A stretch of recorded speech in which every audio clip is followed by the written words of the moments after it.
Hey guys, how are you? Welcome to the What's on Sports podcast.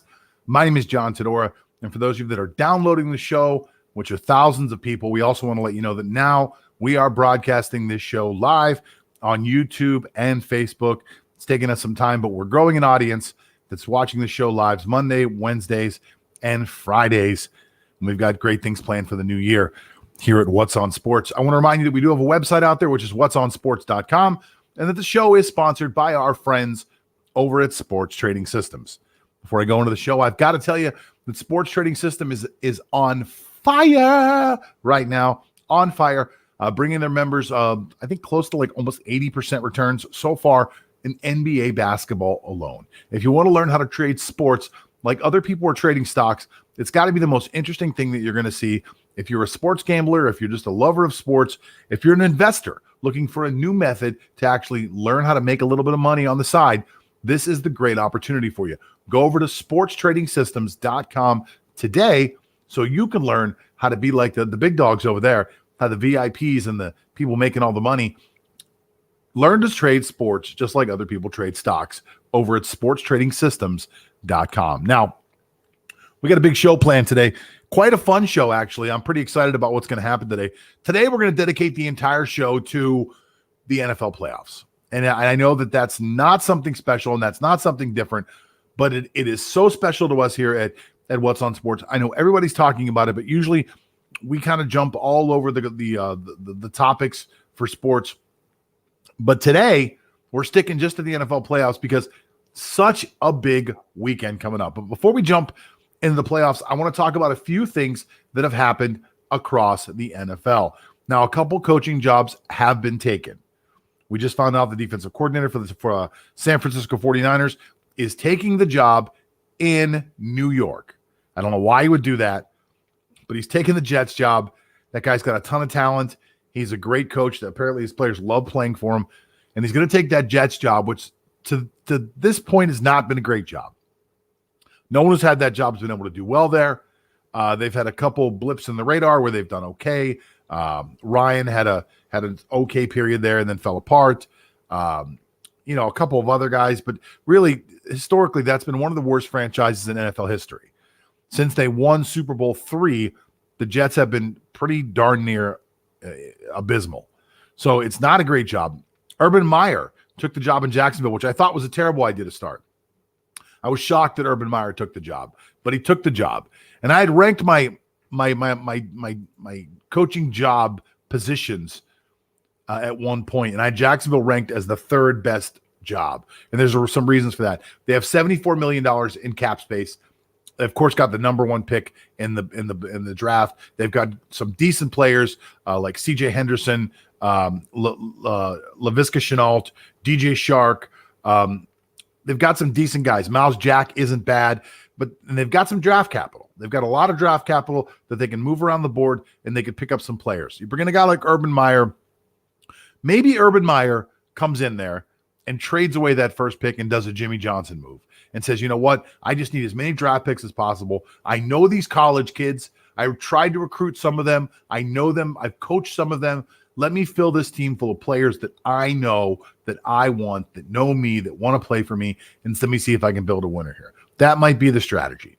To me, the number one job that's still available is the Los Angeles Chargers, and I mean, goodness gracious, it is absolutely packed with talent over there. They've got a great defense with a lot of stars on there. They've also obviously got Justin Herbert, and they've got California weather.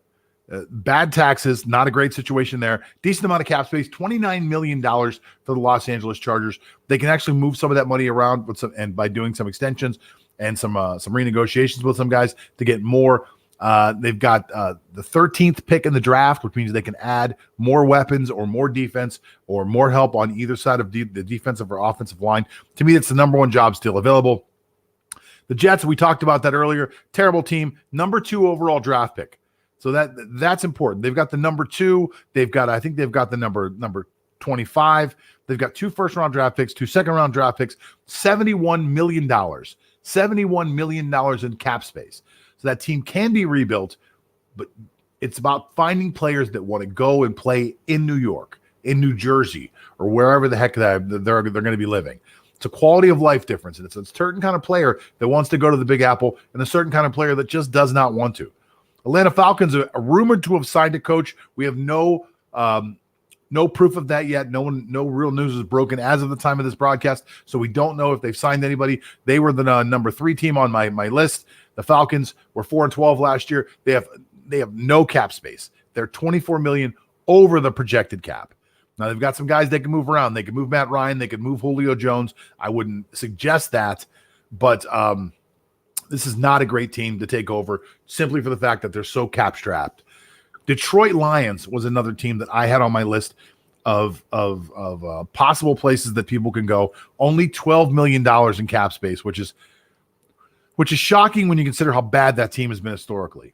You would think that, some of these other teams that are bad teams, you have $70 million in cap space, you have $60 million in cap space. It makes sense. You didn't sign a lot of great players. You have the room to make the moves the next year. Lions are strapped against the cap. Kenny Golladay is a free agent. Golladay is one of the best receivers in the NFL. He's a top 10 talent.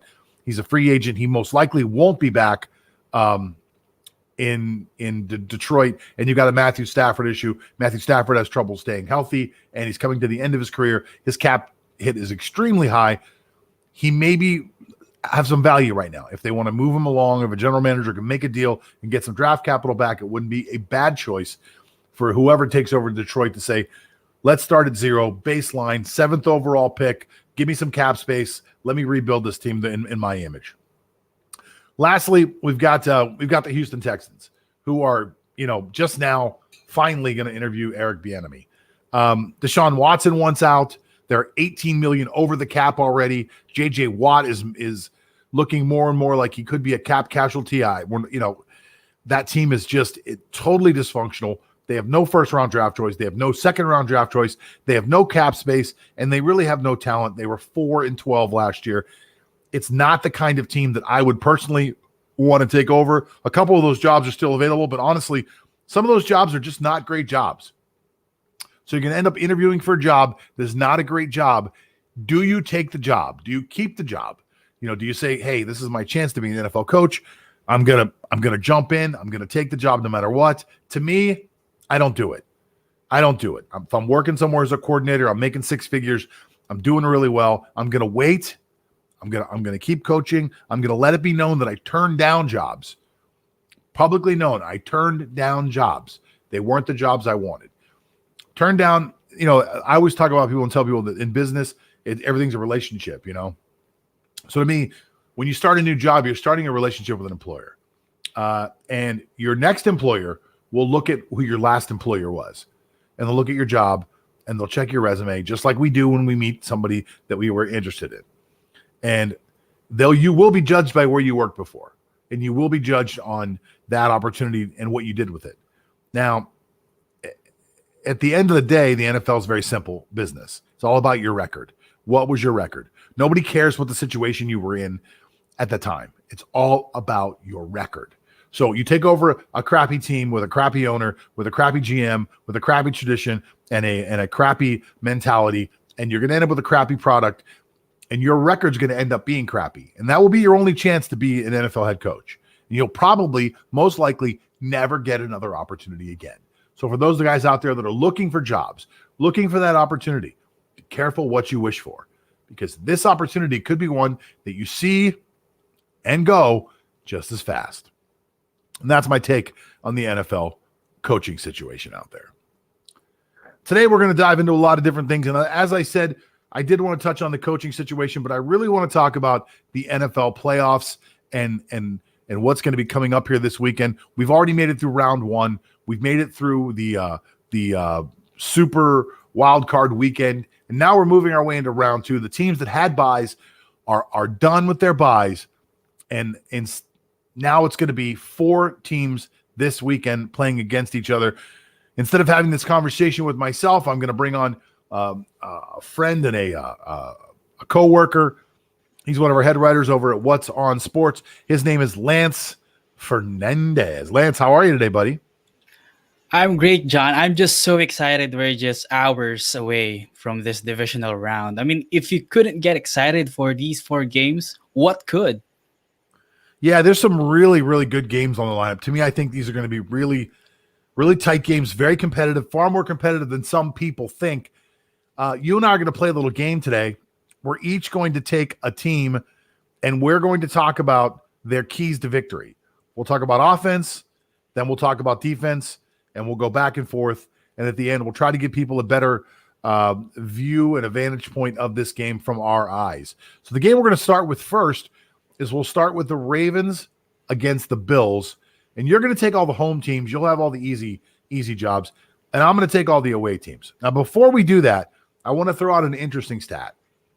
So unlike any year before it, this is the first year in NFL history this has happened.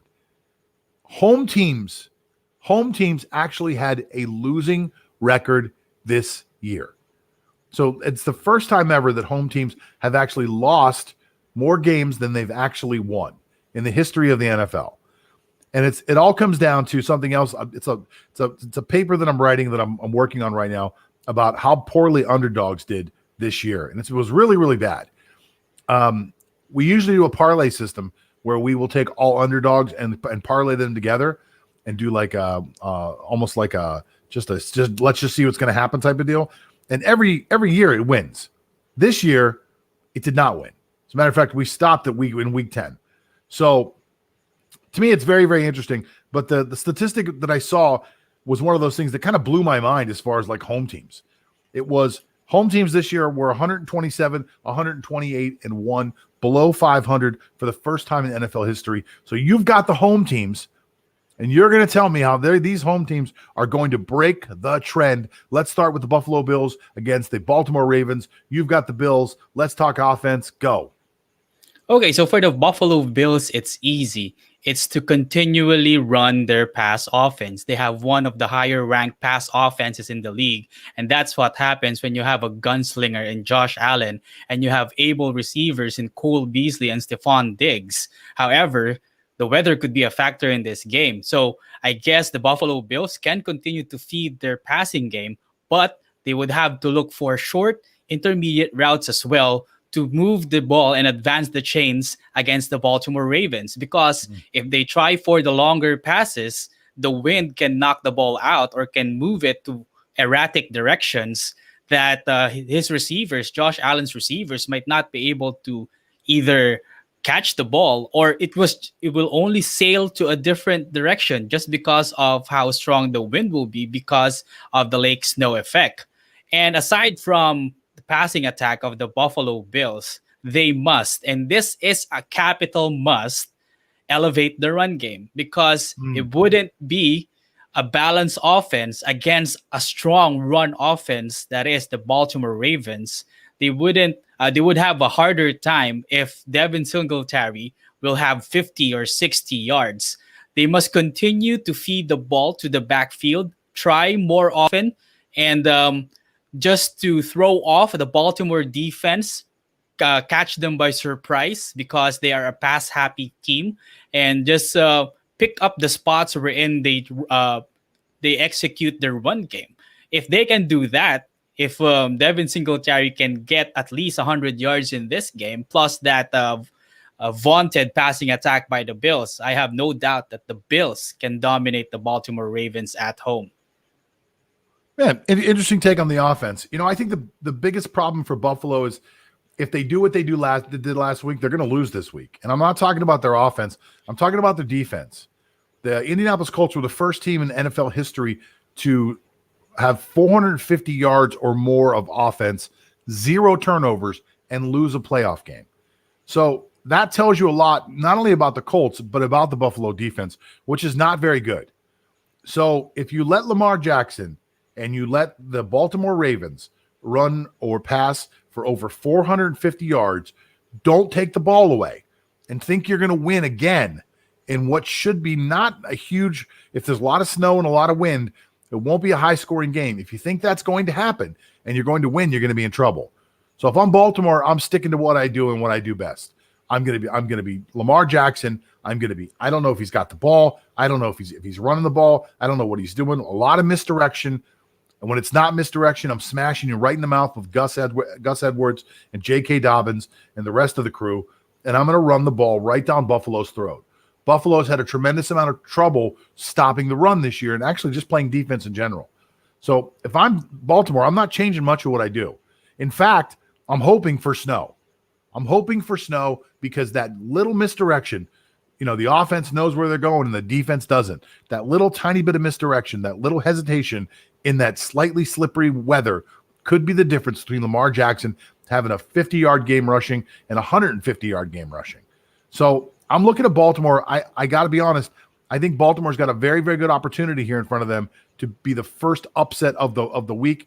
The bookmakers don't really agree. They've got Buffalo -3, -2.5 in some places, but usually somewhere around -3, -3, -2.5. So it's between -3 and -2.5. They think it's going to be a close game, but they're looking at Buffalo. Let's talk about the defense. What can Buffalo's defense do to try to stop Lamar Jackson and the boys? Well, there's only one thing that they can do, and it's something that they did not do against the Indianapolis Colts, and that is to disrupt the line of scrimmage. That's all they have to do. Baltimore is the number one running offense in the league, and they are not shy of being such that it's like a throwback to the old days wherein they are a run-first offense because they have the manpower to do it with J.K. Dobbins, Lamar, and Gus Edwards. And all the Bills have to do is if they can get constant pressure, not even sacks, but constant pressure from the line of scrimmage, from their defensive line, and just disrupt the timing of Lamar Jackson, then they'll have a big advantage in this game because they couldn't let Lamar get his 5 or 10 run advantage, because once he gets his bearings going, he'll be gone. Nobody can catch him because he's that fast. So disrupt the line of scrimmage. That should be the theme for the Buffalo Bills defense, especially the front line coming into this divisional game. Yeah, I would say, honestly, even more than disrupt, you have to get in the backfield. You have to get deep in the backfield. You got to make plays behind the line of scrimmage. You have to get them as they're trying to make that decision at the handoff point. To me, that's the goal of Buffalo. I don't know if they have the talent to be able to do that. Baltimore is banged up on the offensive line, so there are some question marks there. As far as the Baltimore defense goes, in my opinion, they are perfectly set up to stop Josh Allen and the Buffalo Bills. That is a team that can go man to man. That is a team that can sell out and stop the run while doing it. The biggest issue for them would be at that point Josh Allen taking off and running. So, but Baltimore's got the linebackers that they can set a spy on a Josh Allen, light him up once or twice for running. Make him pay the price, punish him, because Josh Allen's the kind of guy that will lower his shoulder as opposed to slide. Punish him once or twice for taking those runs. And I think they have a very, very good chance of shutting down Stephon Diggs and what is a pretty talented Buffalo wide receiver group. They have on paper one of the best secondaries in football, and they have a okay pass rush. They have decent linebackers that can run around. I think they're perfectly built to take on a Kansas City, to take on a Buffalo, and to really make some noise in the playoffs. I was saying it from week 11 or 12 when the light bulb finally went off for them. I think it was week 12. If Baltimore gets ready for the playoffs and starts to get some momentum, they're the scariest team in the playoff, and I don't think anybody wants to play them. So let's move on to the next game we've got on our schedule. And the next game on our schedule is going to be the New Orleans Saints, who at one point I said was the best team in football, against the Tampa Bay Buccaneers. And you're going to take the Saints, and I'll take the Buccaneers, and we'll break them down. Let's start with offense with the Saints. Well, first things first, maybe the slime that they got from the Nickelodeon game would bring them some mojo against Tom Brady and the Tampa Bay Buccaneers. But kidding aside, I believe that the Saints got off easy against the Chicago Bears because there have been some instances wherein they were just plainly lucky. Chicago had that missed catch in the end zone by one of the receivers. There were some penalties in key instances of the game that could have given the Chicago Bears more points on the board and could have made the game closer. So for the New Orleans Saints to win against the Tampa Bay Buccaneers, they must match fire with fire. Tampa Bay has a top rank offense. They have one of the best receiving cores, and they must do the same on their end. Drew Brees must always hit his receivers, Latavius Murray, and the guys with quick routes or in tight seams most of the time. And more importantly, they must get Alvin Kamara going, because once that run game gets going, then it will be hard for Tampa Bay to stop the pass. Mind you that the Tampa Bay secondary isn't as good as the Tampa Bay front line on defense. So that's a question mark as well for the Buccaneers coming into this game. Once Drew Brees hits his stride and is on target with his passes, they might be in for a long day against the New Orleans Saints.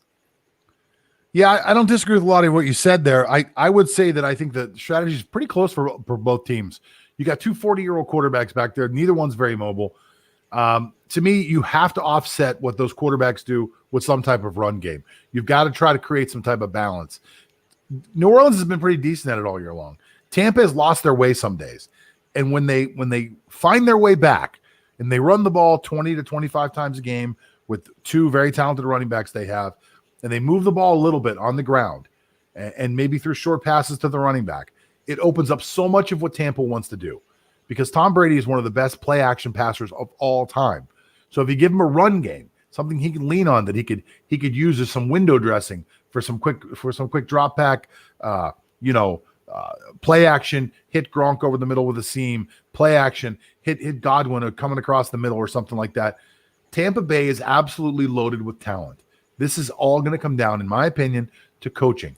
And whether Bruce Arians is whether to let go of his ego of that, chuck it and duck it, got to be 25 yards down the field every throw type of mentality, or if he's going to let Tom Brady be Tom Brady and pick defenses apart with short passing until the defense finally tires down, until that talented front four of New Orleans finally tires down and gets tired of trying to catch a Tom Brady they can't catch. They start to slow down and put their hands up. Now I've got my 5-step drops. Now the second half, I'm 5-step dropping it, and I'm hitting Antonio Brown down the sideline. I'm hitting Mike Evans down the sideline. Tom Brady needs time to do it. I think the first half, they come out, run the ball, dominate the clock, short passing. Second half, you open up and go back to your style of offense. And I think that's the key for Tampa Bay. If they don't mix it up, if they come and try to be one-dimensional, they're dead. It's going to be over for them. Let's go to the defense. Let's talk about what New Orleans needs to do to be successful against a Tom Brady-led offense. So Tom Brady, even at age 43, would like to throw the long pass. In fact, he made 63 passes or 63 completions of 20 yards or more in the season. And he does have the personnel to do it. I mean, just start with a Godwin and a Mike Evans, and even Cameron Brate is emerging, not to mention Rob Gronkowski, who elevates his game come playoffs or postseason time. So that's already 4 receivers that the New Orleans secondary have to mark in every possession or in every down. And they have to follow these personnels, be it man-to-man or just plainly check them when they are in zone coverages. Luckily, the Saints have one of the better pass defenses in the league. But with such a talented receiving core that is the Tampa Bay Buccaneers, they cannot let their guards slip up even for just one possession, because they are capable of making the big play, as we've seen against in Tampa Bay's super wild card game, that they can just quickly pick their stride and find someone on the seam and gain 20 or 30 yards quickly. So I guess the key for New Orleans to win this game is to limit Tom Brady's completions for long yardage or long passing yards. And if they can do that, then they'll be in for a treat, and that elevates their chance to go to the championship game of the NFC. Yeah, look, I don't disagree with what you're saying there. I honestly think that New Orleans is one of the more talented defenses left in the playoffs. I think they're a very complete defense. Them and the Rams, to me, are the two best defenses left in the playoffs right now. So, but Tampa Bay's got a good defense, not a great one, a good defense. And their front their front seven is really what separates them from everything else. Decent pass rush, the fastest linebackers in the NFL, if not some of the fastest linebackers in the NFL. and an okay secondary. They are weak in the secondary. So Tampa Bay has to be able to cover that up by dropping linebackers and rushing 4 people. That is not the way to get to Drew Brees. Drew Brees has to have pressure on him, and he has to have pressure right up the middle. If you can get pressure on Drew Brees up the middle, and you can contain an Alvin Kamara. Alvin Kamara to me is the key to that offense. Alvin Kamara, Taysom Hill, when Hill's playing that wing back, quarterback, you don't know what the heck he's going to be type of position. If you can isolate those 2 players and somehow say to yourself, anytime those guys are on the field, we've got to stop them from doing something special, I think you'll be fine. Michael Thomas, since he got this big deal, has become a pretty average wide receiver. He's okay. New Orleans is not loaded with offensive talent, in my opinion, aside from Kamara and, maybe the Taysom Hill wild card type of position there. Everybody else on that team is okay at best. So they can be shut down. They can be slowed down. But you've got to be able to get to Drew Brees. Drew Brees at 40 years old, coming off a broken rib and a collapsed lung, does not want to be hit. And if you can hit him a few times and get up in those ribs, and I'm not saying you go out and hurt the guy. I'm saying you get up in those ribs and you remind him of how much he doesn't want to be hit. And I think you could turn that game into your favor and turn it into a completely different conversation. Tampa Bay's got an opportunity, but they've got to get to Drew Brees. We're touching on every NFL game today, and there's only 4 this weekend. We're touching on every NFL game, and we're talking about all the details of what's going to happen in them. I'm here today with Lance Fernandez, who's one of the writers over on whatsonsports.com. That's our website. We invite you to go over and check out What's on Sports whenever you want to. But right now, before we go any further, I just want to remind you one more time about our sponsor, Sports Trading Systems. For those of you wanting to learn how to trade sports like stocks, or for those of you that didn't even know that you could trade sports like stocks, you need to go over and talk to our friends at sportstradingsystems.com. It's an incredibly revolutionary new system that uses back-tested historical data in sports to actually predict the possible outcomes of games that are happening today. Last week they were 5-1 throughout the NBA basketball season. They've already made their VIP members almost 80% returns on their original investment. Sports Trading Systems is doing something that no one else in the industry is doing, and you need to go over today and check it out. And if you want to really get a great deal while you're over there visiting our friends at Sports Trading Systems, you can just punch in the code WINNER when you cash out your product. So you buy a product, say, I want to get some picks for the weekend. I want to try the Sports Trading System for basketball season, for the entire season. Use the promo code WINNING at the end when you check out, and you will get yourself a 30% discount. Today, tell me your friends over here at What's on Sports sent you over there. Lance, we're going to be talking about our next game right now. When the Cleveland Browns go and visit the Kansas City Chiefs. Now, all year long, everybody's been saying Kansas City's the team to beat because they won last year and they have Patrick Mahomes. They're the team, unbeatable, undeniable, path straight to the Super Bowl, probably going to win the Super Bowl. That's what people are saying. But this week, they're playing against a pretty tough Cleveland Browns team that's coming off the biggest win maybe in their franchise's history. You're going to take the Chiefs. You got an easy route here. You're going to take the Chiefs. I'm going to take the Browns. Let's start with offense. Tell me what the Chiefs need to do to win. Well, why deviate away from something that has worked for you for 16 games or throughout the season? It's still the passing attack, which is the bread and butter of the Kansas City Chiefs. They are so scary that even though there are times that they struggle during the middle of the game, they can just flip on the switch and go into beast mode and then eventually gain 7 or 14 points in like 5 minutes. They are that menacing when it comes to the offensive side on the ball.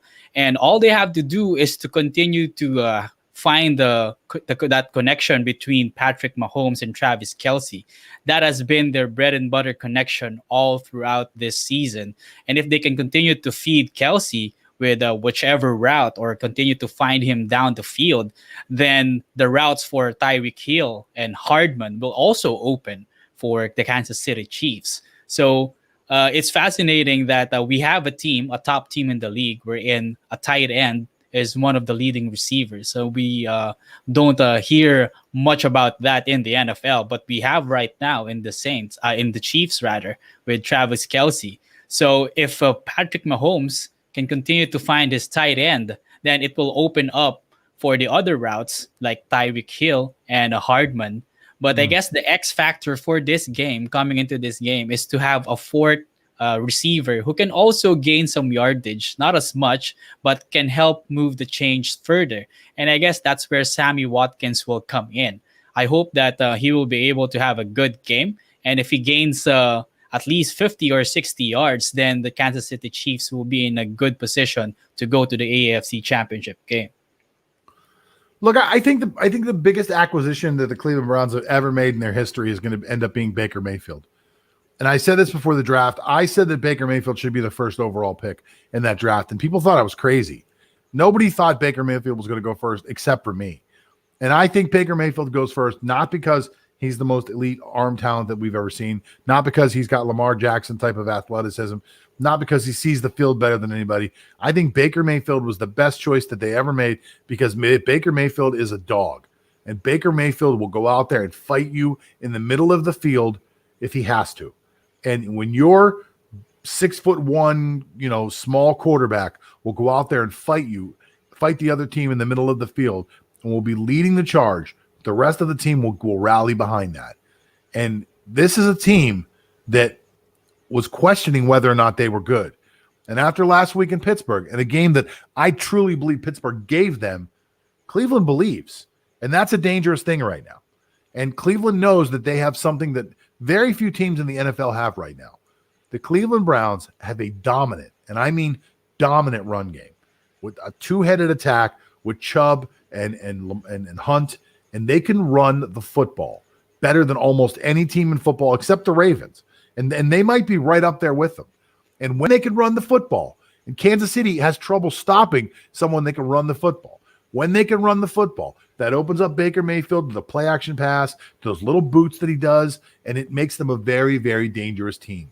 That's a team without a superstar wide receiver, and that's the best thing in the world for them because Jarvis Landry is the other key to what I think is a cultural revolution happening in Cleveland. Jarvis Landry is the closest player we've seen to Hines Ward since Hines Ward retired. Jarvis Landry will go out there and jaw with you. Jarvis Landry will go out there and hit you. Jarvis Landry is another dog. And that's two dogs on offense. And when you have guys on offense that are willing to go out there and fight and put up that kind of attitude put forward, puts a lot of pressure on your defense because your defense is supposed to be the dogs. Your defense is supposed to be the guys going out there and ripping apart the other team. When your offense is doing it for you, when you have five guys up front, an offensive line that can just maul people, you got running backs that can run people over, you got wide receivers trying to knock out linebackers, and you got quarterbacks that aren't afraid to go out and get in a fist fight, that puts the pressure on the defense to bring it as well. I think Kansas City is going to have their hands full with Cleveland.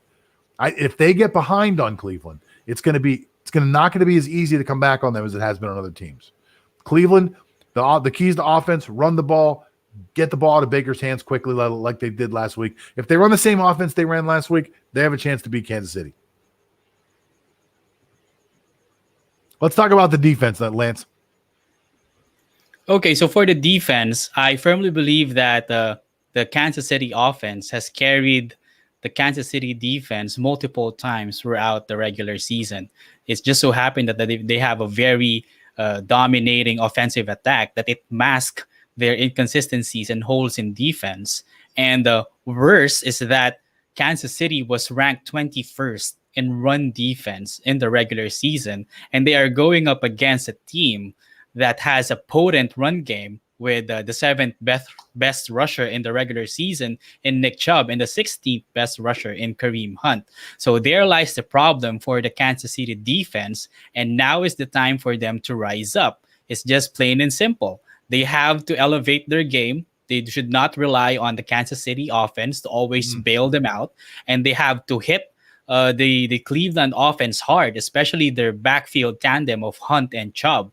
If they can continually stop the Cleveland backfield rather, or even gain some negative yards in some of the plays that Cleveland can run, I believe that the Kansas City Chiefs can win this by a blowout. So it's time for the Kansas City Chiefs defense to just step up and elevate the game. Because mind you, interesting stat, during the regular season, the Kansas City Chiefs defeated teams with winning records by an average margin of only 7 points per game. And that includes 2 3-point wins. That's against the Buccaneers, and that stat is telling alone that the problem doesn't lie in the offense, because it's the number one ranked offense in the NFL. So the defense must be held in the same esteem as the Kansas City offense. They have to elevate, they have to step up, and now is the time to prove that they're also part of the success of this team. I think for Cleveland on defense, I think it's 2 words. I think the words are Myles Garrett. A little over a year ago, Myles Garrett was in probably one of the most embarrassing situations of his life. He took off the helmet of a Pittsburgh Steeler, took a swing at him. Mason Rudolph took a swing at him with his own helmet. It was national news. Everybody was talking about it. It was a deplorable thing to do. And I think Myles Garrett realized that his reputation took a huge hit. By all accounts, Myles Garrett's supposed to be a really nice guy, a very well-read person, educated, smart guy. People think that Myles Garrett is a really, really good person. So, but by all accounts, this destroyed his reputation, not only as a football player, but as a man. This is his opportunity right now to fix that. And I know that you can't repair what you did as a person, but as a player in the NFL, your play will always supersede everything else. And Myles Garrett has to know that. Myles Garrett is one of the top 5 pass rushers in the NFL right now. He might be one of the top 5 defensive players in the NFL right now. He is an absolute beast, and he can take over a game by himself. And if he does, and he gets inside Patrick Mahomes' head of like, this giant dude who swings helmets is coming after me on every play, then he could change the entire tempo of that game. So to me, this really relies, as much as I'm not a big, like, it's all on one player type of guy, this really relies on the pass rush of Cleveland and Myles Garrett and how much they can get inside the backfield of Kansas City and how much they can contain Patrick Mahomes, because Patrick Mahomes is the best off-schedule passer in the NFL today. There is no conversation about it. He is the best off-schedule passer in the NFL. And when I say off-schedule, I mean he takes his 3-step, his 5-step drop. He looks, the guy's not open, and then he just runs around until the guy comes open.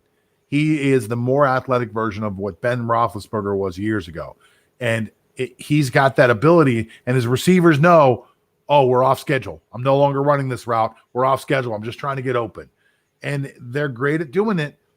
Cleveland's got to be able to get back there and stop that. He cannot run around the pocket for 5 and 6 seconds, because he will kill you, and he will make big plays, and he will make huge comebacks. So that's the key for me for the Cleveland Browns on defense.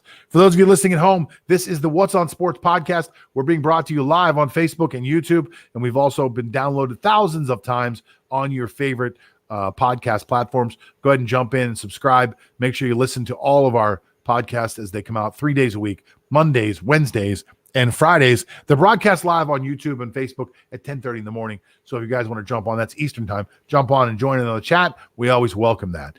Today is an NFL special. We're only talking about the NFL playoffs, and we're talking about our last game that we're going to talk about. It's the Rams and the Packers. And Lance, this is a good game. By the way, I just want to say something really quick too. You know, the Bills and the Ravens are a 3-point game. The Saints and the Buccaneers are a 3-point game. The Chiefs and the Browns are a 10-point game. So while I think the Chiefs have a chance to be upset by the Browns with the right circumstances, no one else seems to think so. A 10-point game in the playoffs is really not something you see very often. 10-point game. The Packers and the Rams is a 6.5-point game.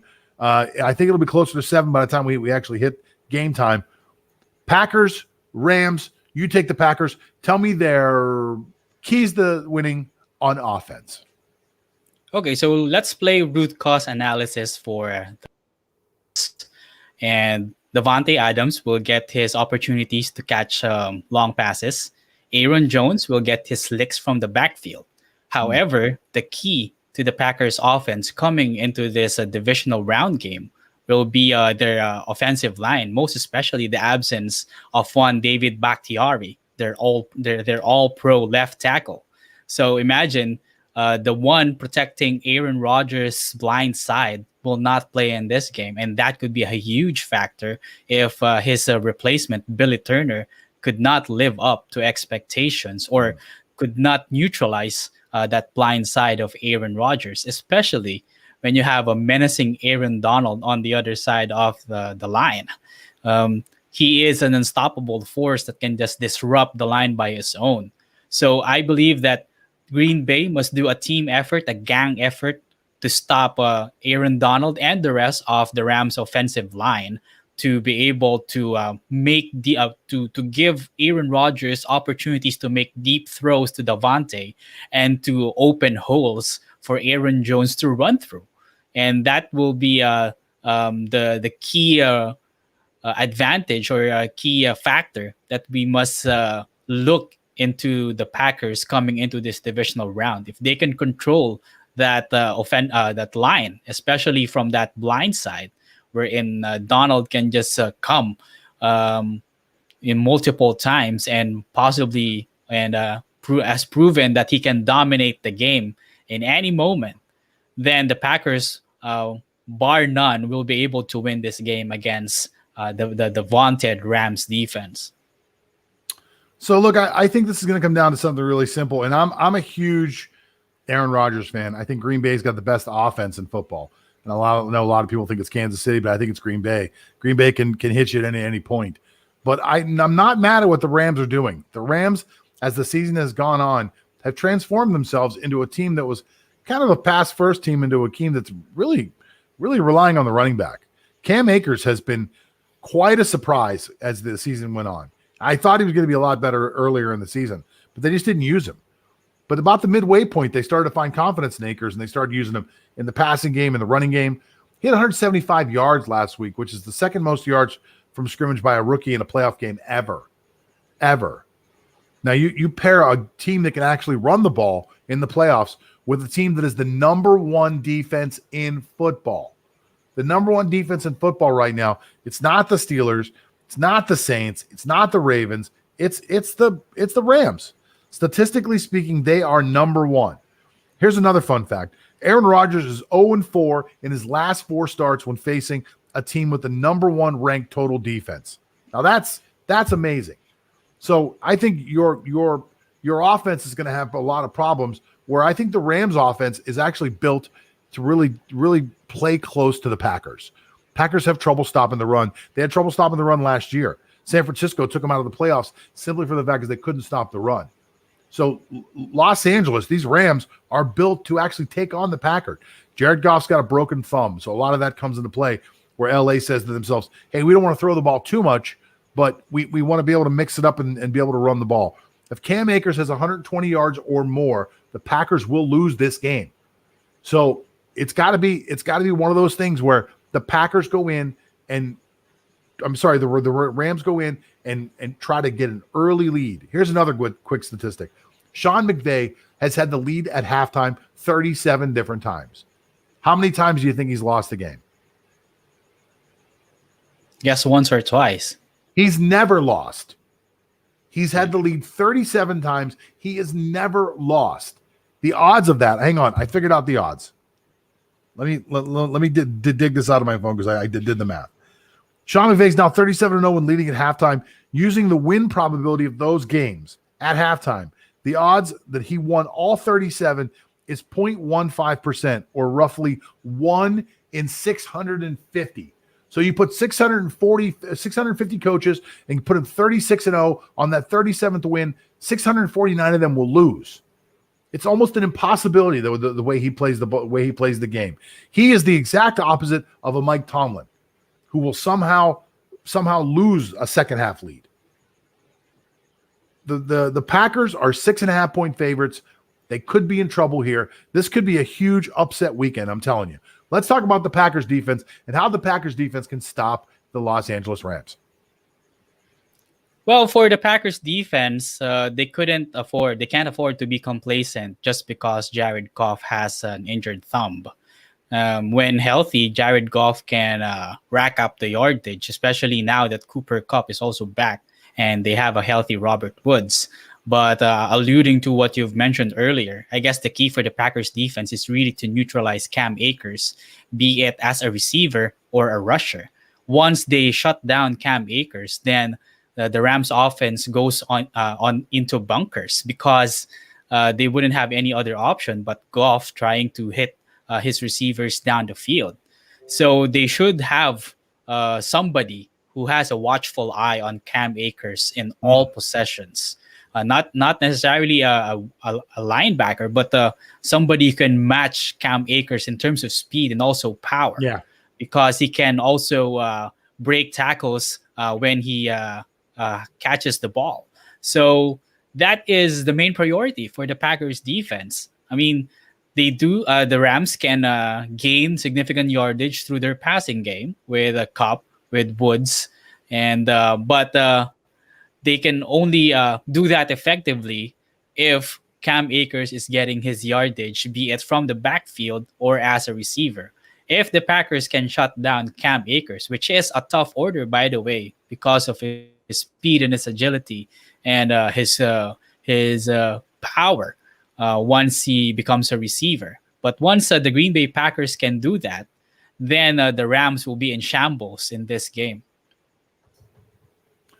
So when you talk about the Rams and their ability to be able to stop what is maybe the best offense in football, the Rams, like I said, are the best defense in football. And as I mentioned before, Aaron Rodgers does not play well against really elite defenses, at least not in recent history. 0-4 against the top defense in the NFL in his last 4 attempts. This is a defense that's built to stop the Packers as well. Now, I know I said the offense was built to take on the Packers, but this is not a good matchup for the Packers. Jalen Ramsey could shut down whoever he wants to. I mean, that kid's got that kind of ability. I always hear about these people say, oh, so-and-so's a shutdown corner. This guy's a shutdown corner. Jalen Ramsey is truly an elite athlete. He's truly an elite type of mentality where he is not going to let you get the ball. He can shut down Devontae Adams. He could slow down Devontae Adams. Maybe not shut down, but he can definitely slow him down. I think it's going to make Aaron Rodgers look away from Devontae a little more if they match up one-on-one. The other thing about the Rams is, I mean, obviously, as everybody knows, you got Aaron Donald up front, but Aaron Donald has brought up the play of a lot of the players around him. Like, even if you watched last week's playoff game, when Aaron Donald got hurt, he hurt his back, the guys who came in for him just kept the pressure up. They have learned a lot there, whether it's how to be a professional, how to train, how to actually rush the passer, but they go deep on that defensive line. The Rams can put some pressure on you. Now, where the Rams could be hurt is in the run game a little bit, and that's not their forte, but they are really great at stopping the pass. So if the Packers go one-dimensional, or if the Rams somehow can put up a little lead and the Packers are forced to throw, this is going to be a rough day for Aaron Rodgers, who I personally think is the MVP of the league. So I think the Rams can do it because of the defense. Running the ball in defense, this is a 6.5-point game. I think it could be a little closer than that. Listen, there's a lot of things that could change on this, but I feel like we have some really, really competitive and interesting games this weekend. I want to thank Lance Fernandez for joining us today on the show and going through this special NFL weekend What's on Sports podcast. Lance, thank you so much, man. You're the man. As always, you can bet on it, John. Thank you. We'll be talking soon. Lance Fernandez of What's on Sports. You guys go over to What's on Sports and read all of Lance's good stuff over there. He's constantly putting up new things. He's got a great article over there right now talking about the NFC, and I believe there's another one coming up later on today. It's a full review of the AFC teams. So you can go over and read that at What's on Sports and check out what's going on over there. Now, before we go any further, I do have one last thing that we're going to do. Every week, we invite you guys to jump inside of our mailbag and leave us questions so that we can answer those questions for you. And that's what we're going to do today. You've asked the questions. We're going to answer them. Let's jump into the mailbag. Number one question of the week. And by the way, I haven't actually looked at these questions. I just wait till they come on the screen, and then I just give you my first thing that comes out of my head.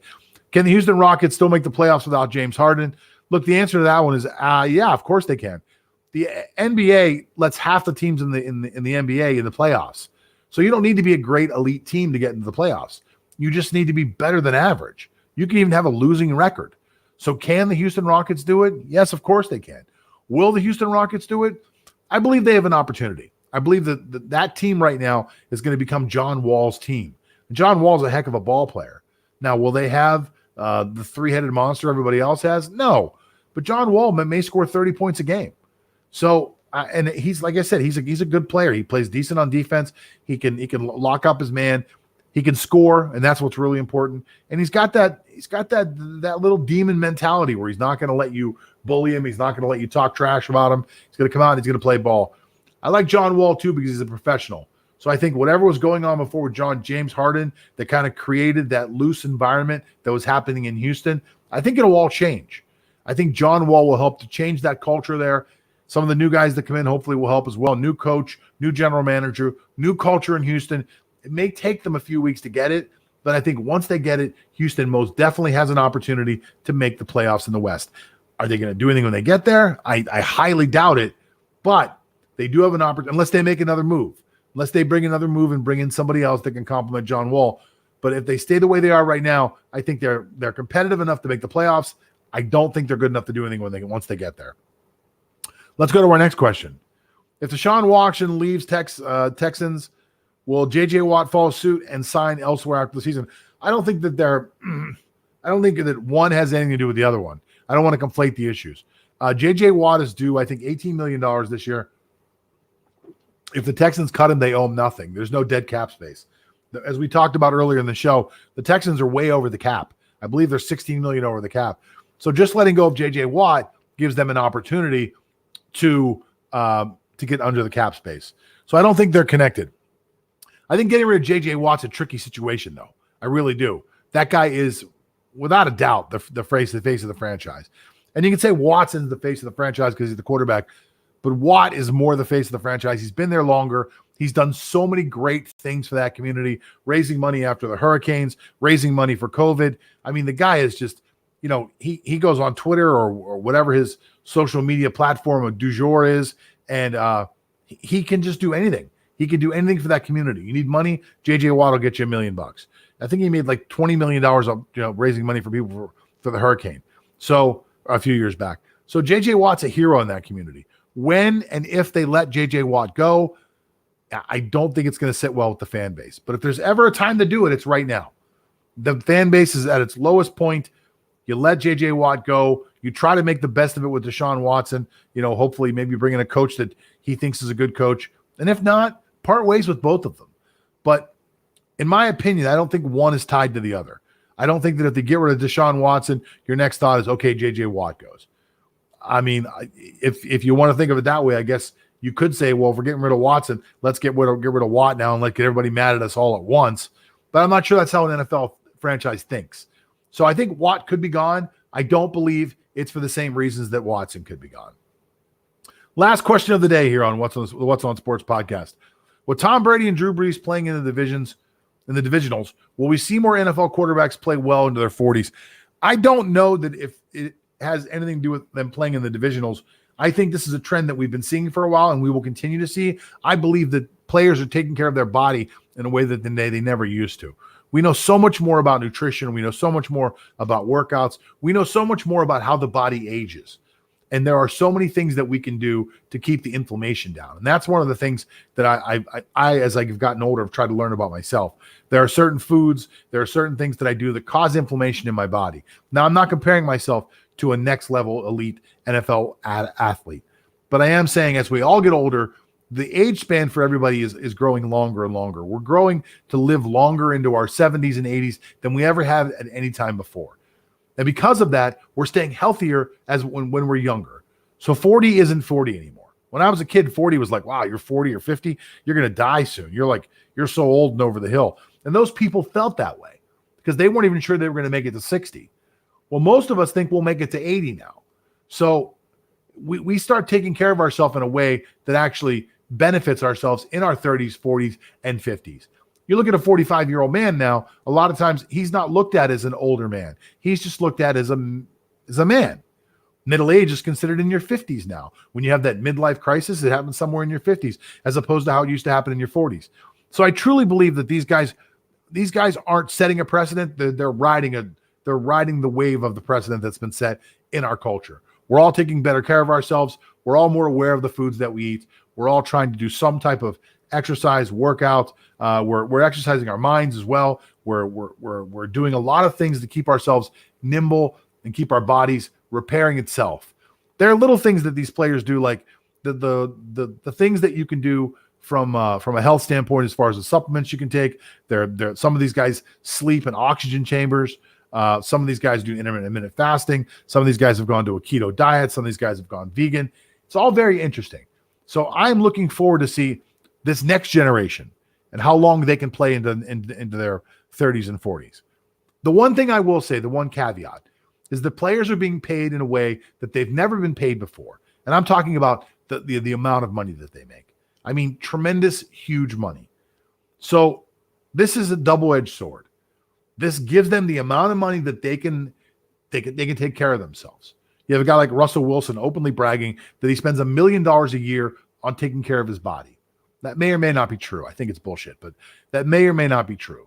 If it is true, at some point, Russell Wilson will say to himself, how much longer do I want to continue to beat my body this way?